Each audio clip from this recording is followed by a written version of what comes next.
हरियाणा में राहुल गांधी की भारत जोड़ो यात्रा का आज पहला दिन है और मैं फिरोज़पुर झिरका की मंडी में हूँ। मेरे साथ यहाँ भारत यात्री हैं जो पहले दिन से भारत जोड़ो यात्रा में राहुल गांधी के साथ पैदल चल रहे हैं। आज 105वां दिन है टोटल। हरियाणा में पहला दिन है। 3 दिन पहले चरण में हरियाणा में ये यात्रा रहेगी।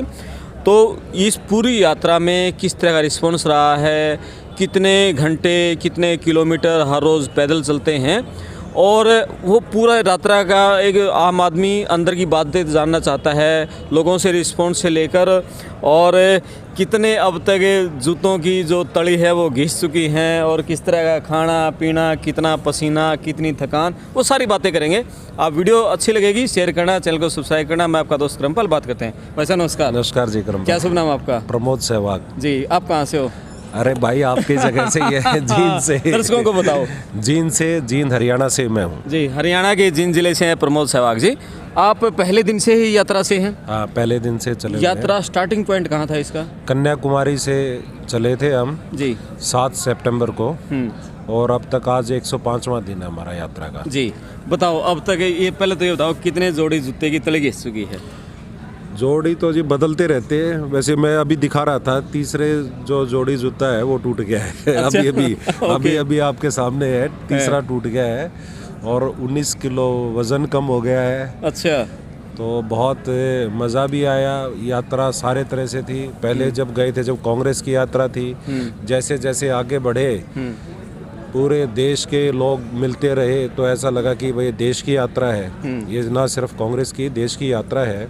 अलग अलग संस्कृति, अलग अलग राज्य की अलग अलग भाषा, अलग अलग लोगों का पहनावा, अलग अलग खाना, सब कुछ हमने देखने को मिला। एक पूरा संसार, जो कहते पूरा देश इस यात्रा में हमें देखने को मिला। और कितने किलोमीटर पैदल चल चुके हो अब तक? तकरीबन हम 2900 किलोमीटर हम पैदल चल चुके हैं। जी। राहुल गांधी जी हर रोज़ कितना किलोमीटर लगभग पैदल चलते हैं? हर रोज़ रूटीन जो है राहुल जी का और भारत यात्रियों का तकरीबन 25 किलोमीटर हम चलते हैं। उसके बाद रेस्ट टाइम में, बल्कि हम तो आराम कर रहे हैं, लेकिन राहुल जी की मीटिंग स्टार्ट हो जाती है। वो अलग अलग NGO है, कोई ग्रुप है, कोई किसान से मिलना चाहते हैं, कई बार महिलाएं मिलना चाहती हैं, तो उन सब से मिलते हैं। तो वो पूरा दिन इंटरेक्शन करते हैं। शाम को चलने के बाद रात को तकरीबन 10 बजे हमारा पूरा दिनचर्या। सुबह मॉर्निंग में शुरुआत कितने बजे होती है?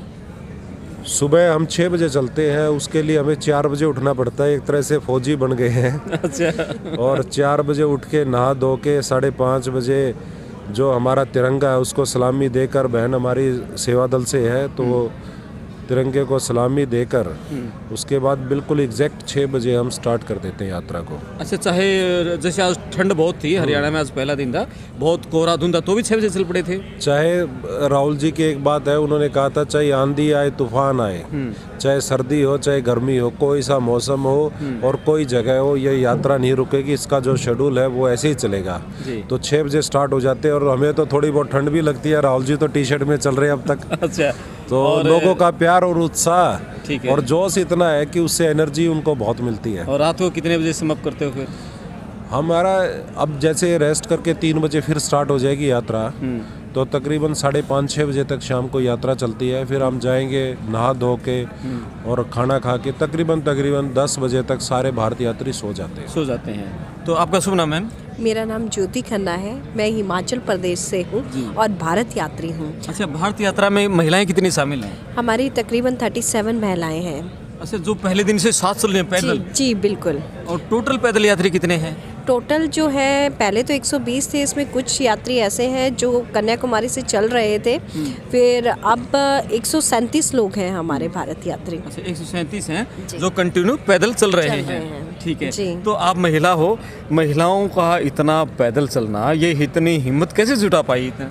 देखिए, जब हमारे नेता राहुल गांधी जी चल रहे हैं तो उनका आप डेली का जो उनके चेहरे पर तेज देखकर जो है थकावट जो है ना जेंट्स को दिखाई देती है ना महिलाओं को दिखाई देती है। तो उसमें जब नेता की चेहरा ऐसा चमकीला होगा तो थकावट कहाँ होगी। रास्ते का कोई एक ऐसा वाकया बताओ। आप कन्याकुमारी से हरियाणा पहुंच गए हैं, जो आपको हमेशा याद रहेगा। महिलाओं को जोश किस तरह, किस राज्य में कहाँ देखने को मिला? देखिए, महिलाओं का जोश तो हर जगह देखने को मिला, और सबसे सबसे हैरानी वाली बात, जब हमारी यात्रा शुरू हुई तो उस समय अंधेरा होता था और अंधेरे में भी महिलाएं जो है एकजुट होकर खड़ी होकर अपने नेता का वेट कर रही हैं। ये बहुत बड़ी बात है, क्योंकि महिलाओं को निकलना बहुत मुश्किल होता है।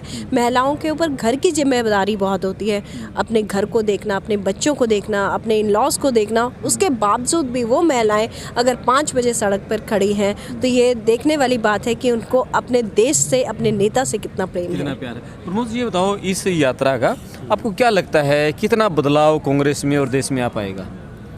देखो, क्योंकि ये यात्रा देश की यात्रा है तो देश में बदलाव तो दिखने को मिल रहा है। आज जो है, एक आप भी पहले पत्रकार थे अपना, आप भी दैनिक जागरण में थे, मीडिया जो है वो देश की जो आवाज़ है, चाहे वो किसानों की, युवाओं की हो, चाहे महिलाओं की हो, चाहे छोटे व्यापारियों को, किसी को नहीं दिखा रहा है। आज देश में बेरोजगारी चरम सीमा पर है, कहीं आपको नज़र नहीं आती। टीवी चैनल्स, यदि स्मृति ईरानी कुछ कहती है तो पूरे देश में पूरे दिन उस पर बहस होती है। और इतनी बड़ी यात्रा चल रही है जिसमें अब तक मेरे ख्याल से कई करोड़ व्यक्ति शामिल हो चुके हैं। वो इसलिए शामिल हुए क्योंकि उनको पता है कि राहुल जी एक ऐसे एकमात्र नेता है जो लोगों का दुख दर्द समझ रहे हैं। आप उनसे पूरी यात्रा में इतने जुड़ाव, इतने प्यार से लोग उनके गले मिलते हैं, अपनी बात बताते हैं, कोई रोते हुए अपनी समस्या बताता है। तो देश में बहुत सारे ऐसे मुद्दे हैं जिसको दबाया जा रहा था, दिखाया नहीं जा रहा था, तो उन सब को लेकर राहुल जी चले थे। और बेरोजगारी और महंगाई, ये तो हमारे मुद्दे हैं ही। और देश में एकता बनी रहे, प्यार बना रहे, उसके लिए ये हम यात्रा लेकर चले। जी, आप हिमाचल से हैं। बीजेपी वाले कह रहे हैं कि राहुल जी ये भारत यात्रा हिमाचल में नहीं पहुंची, यदि हिमाचल में पहुंच जाती तो वहां कांग्रेस हार जाती। ये उनकी सोच है, क्योंकि बीजेपी हड़बड़ा गई है। उनके पास कुछ एक मतलब हारने का कोई कारण नहीं नज़र आ रहा। अगर हड़बड़ाने की बात होती तो जब हमारे उपचुनाव हुए थे और 5 विधानसभाओं के चुनाव थे, उसमें भी हमारी कांग्रेस ही आई थी, तो उस टाइम तो कोई यात्रा का विचार नहीं था। तो अगर ऐसी बात होती तो फिर ना हारने की बात आती है, ना जीतने की बात आती है, क्योंकि हिमाचल की जनता ने ये देख के कि कौन सी चीज़ उनके लिए सही है, कौन सा नेता उनके लिए सही है, कौन सी पार्टी उनके लिए सही है, कौन सी पार्टी उनके हित में खड़ी है, ये देख के जो है वोट किया है, तभी आज हिमाचल में कांग्रेस पार्टी आई है। बिल्कुल। और आप ये बताओ, जैसे प्रमोद जी 14 किलो वजन तोड़ चुके हैं, आपका कितना? 19 किलो। आपका कितना किलो वजन टूटा? मेरा वजन तो मेरे पता नहीं, मगर ये है कि एक्सेल से एल आना स्टार्ट हो गया है। वेरी गुड जी, यानी कि सेहत में भी इम्प्रूव किया है। देखिए, हम जब चलते हैं तो वो स्ट्रेटजी भी हमारी बनती है, स्ट्रेटजी के साथ साथ स्टेमिना भी हमारा स्ट्रांग होता है। हमें अदरवाइज़ जब हम घर पे होते हैं तो हम उस चीज़ को इग्नोर करते हैं कि चलो कल वॉक पे जाएंगे, कल वॉक पे जाएंगे। लेकिन हमें ये पता है कि आज हमने चलना है, लोगों से मिलना है, अलग अलग भाषा और संस्कृति के बारे में जानना है। हमारे नेता जब चल रहे हैं, जब वो चल सकते हैं तो हमें क्या प्रॉब्लम है? हम भी चलेंगे। हम उनके साथ चल के जब कदम से कदम मिलाएंगे तो हमें उसका भी फ़र्क पड़ेगा। क्योंकि जब स्टार्टिंग में जो लोग आए, कुछ का था वजन कम करना, कुछ का था भाषा को जानना, कुछ का था कि राहुल जी के साथ मिलकर चलना। क्योंकि वही हमारे प्रमोद भाई जी ने बोला कि ये यात्रा जो थी शुरू में राजनीतिक के तौर पे लग रही थी, लेकिन धीरे धीरे जब हम मिले तो आगे आगे कदम बढ़ा के चलते रहे तो बहुत चीज़ों के बारे में जानकारी मिली। और हम लोग जितने भी भारत यात्री हैं, शायद सभी मेरी तरह यही सोचते हैं कि हम खुश नसीब हैं जो इस ऐतिहासिक जो यात्रा शुरू की हमारे नेताजी ने, और हम उस ऐतिहासिक यात्रा का हिस्सा हैं। अब ये बताओ प्रमोद जी, जैसे पूरे 120 लोगों का ही चयन हुआ था, ये चयन किस बेस पे हुआ था भारत यात्रियों का? इसमें सब एक तो हर अलग अलग संगठनों से हैं, कोई NSY से, कोई यूथ कांग्रेस से है, कोई प्रदेश कांग्रेस कमेटी से है, भाई हमारा माइनॉरिटी से है, बहन सेवा दल से है। तो कांग्रेस में जितनी ब्रांचेज हैं या उन सब से हर एक बंदे को लिया गया है और हर प्रदेश से कोशिश की कि हर प्रदेश की रिप्रेजेंटेशन इस यात्रा में हो। तो चयन का तो सवाल है कि इंटरव्यू भी दिल्ली में हुए थे AICC में, तो माध्यम लगा होगा जो जिन्होंने डिपार्टमेंट्स ने, चाहे SC सेल हो, चाहे आपका OBC हो, माइनॉरिटी हो, सब प्रदेश कांग्रेस कमेटीज़ ने भी नाम भेजे, तो उस तरह से चयन मिलके हुआ था। और ये हमारा, इसको आप मिनी भारत भी कह सकते हैं, क्योंकि यहाँ पर मैं हरियाणा से है, बहन जो हिमाचल से है, भाई हमारा नागपुर महाराष्ट्र से है, वो मैडम बैठी हैं, वो तमिलनाडु से हैं, ये भाई सोया हुआ है, ये केरला से है। तो एक मिनी भारत इस यात्रियों में भी आपको देखने को मिलेगा, और सबकी संस्कृति एक दूसरे को जानने का ये भी हमारा एक अलग ही एक्सपीरियंस है। क्योंकि पिछले 105 दिन तो हमें चलने के हो गए हैं, और उससे ज़्यादा लोग, क्योंकि बीच में हमारी छुट्टी भी होती है, एक दिन की रेस्ट डे होता है, तो इतने दिन से तकरीबन 3.25 महीने से हमें इकट्ठे हैं। तो एक अपनापन, एक परिवार की तरह रहना, दिन रात एक साथ चलना है। जी, अब ये बताओ कि जैसे पहला दिन था, पहले दिन तो बड़ी थकावट रही होगी पैरों में, बिल्कुल रही है। कितने दिन बड़ी मुश्किल हुई है, लगा कि फंस गए? भाई बहुत मुश्किल हुई थी, शुरू में तो चला ही नहीं जा रहा था, ऐसा लग रहा था कि भाई कैसे करेंगे।